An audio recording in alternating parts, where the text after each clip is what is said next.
Welcome to EPD740 using the Direct Instruction Learning Model. I'll be using my Writing Theory and Techniques class that I teach fall and spring semesters of every year. In looking at direct instruction, phase 1 will be orientation, which starts out when the students are grooming and tacking their horses for class.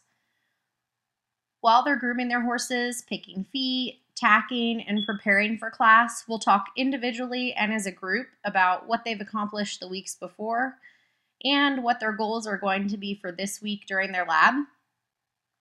It also gives them time to get just reacquainted with their horse as they enter the new riding day and have some general bonding time and kind of mentally prepare themselves for the class and the tasks at hand. Orientation is really time for you to establish the content that you're going to cover, review the previous lesson that they've had, establish the lesson objectives and the goals for that week, and establish what sort of procedures we're going to go through. And this orientation time really carries over from not only the time that we spend grooming and tacking, but to our first couple minutes of lab, where we're actually getting on, checking equipment, and getting reacquainted with the horse.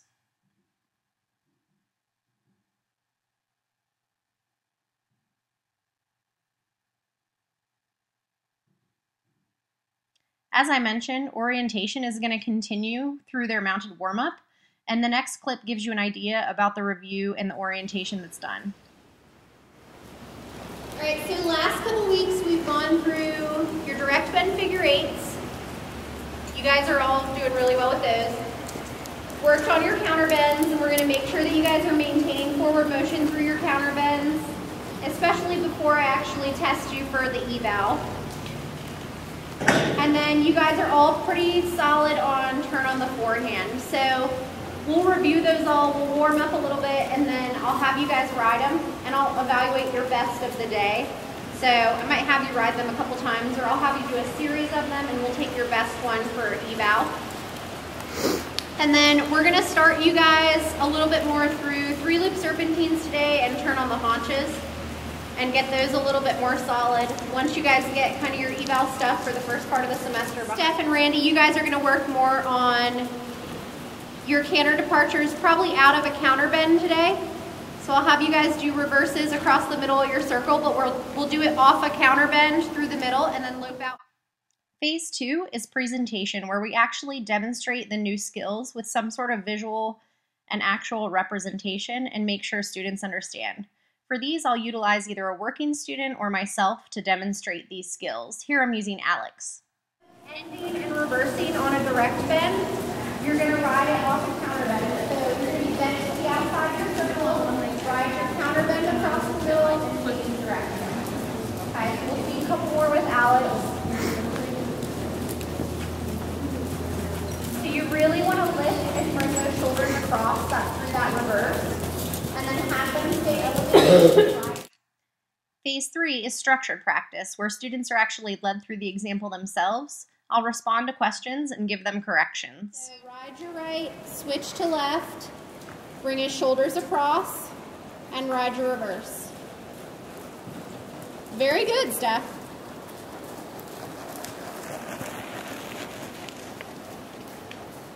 Very good, Elena. Good, and Gabby down to walk. Very nice. Gab, you can walk a little bit.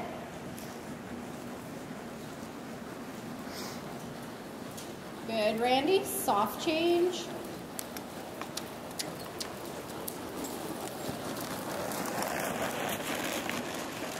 Good, let's do a couple more on that side, Randy, before you ride that reverse. Okay, Steph, that counter bend is nice. Let's switch back to direct.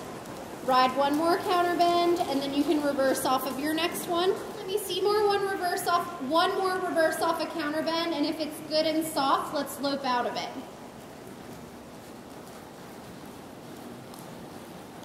Very nice. Take your time. Let him feel the new change in direction, and then canter out when things are feeling right. Very nice, Steph. Okay, so next one like that, I'm going to ask for your canter departure a little sooner. Here's another example of both Phase 2 presentation and Phase 3 structured practice, but using turn on the haunches. We've changed the view, so now you're actually seeing it from my perspective as the instructor.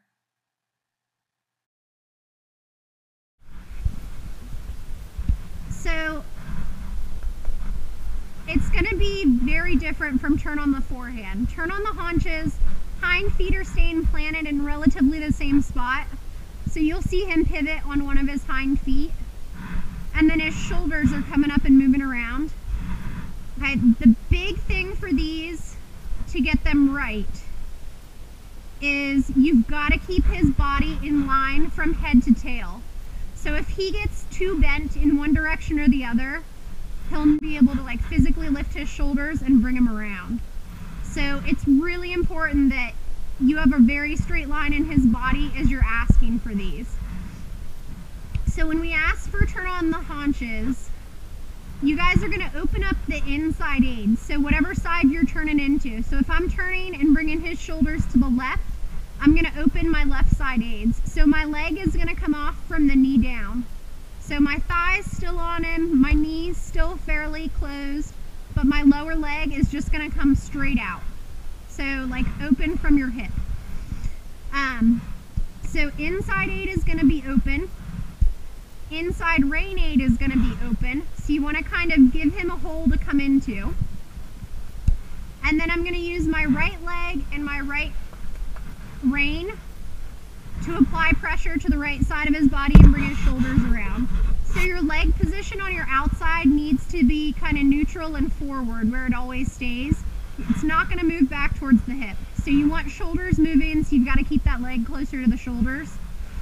So when you ask, I want you guys kind of sitting up on your left seat bone, and that'll kind of entice him to lift this shoulder so he's ready to step in that direction. You're going to open your lower leg. You're going to lift your outside rein and apply some neck rein pressure. Open your inside rein, and then literally with your outside leg, just point your toe to the outside so your heel is asking his shoulders to come. Alright, so I'll show you guys one more time on that side, and then we'll go through them one by one and we'll kind of troubleshoot as you have problems, if you do. Whoa. Oh boy. Okay, so inside aids are open, outside rein, outside leg, and his body is staying very straight. Oh boy. Alright, so Elena, let's gather you up first. So get even rein pressure from on both sides, so even contact, even length. Okay, Chip is super good, amazing at these. So if you're asking correctly, it's going to be awesome. And if you're not, then you'll know it, so you can make some corrections. Okay, so inside, make him wait. Good girl. Okay. So your inside leg's going to come off. You're going to lift and apply your outside rein on his neck, and then use your right leg only, and keep your left leg open. Very good, and whoa and praise it. Phase 4 is guided practice where students are performing semi-independently and we're monitoring and providing feedback.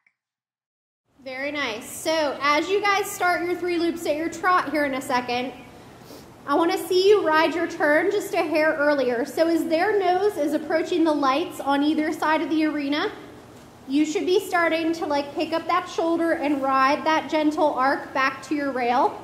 So don't wait until the nose is 2 or 3 feet away and then ride a very sharp turn. Make it a really nice smooth arc. So Alex, let's go up to posting trot. Good. Randy up to jog, Stephanie up to jog.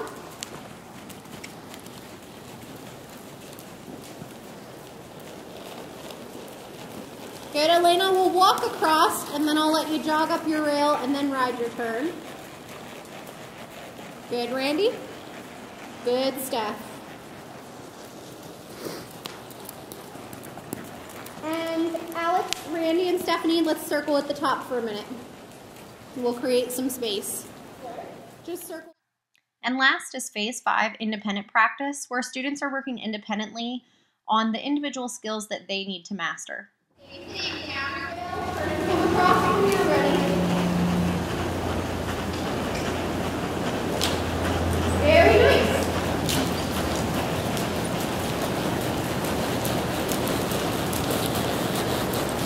Very good, and down to your walk.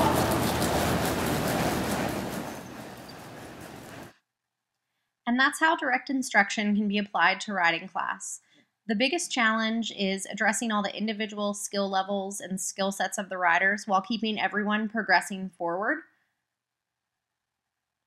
I'd like to thank everyone who helped in the production of this video. Thank you to the Riding Theory and Technique students featured, Randy, Stephanie, Gabby, and Elena. Thanks to my working students, Alex, my demonstrator, Katie, and Jeff for helping with videoing and editing, and the WVU horses.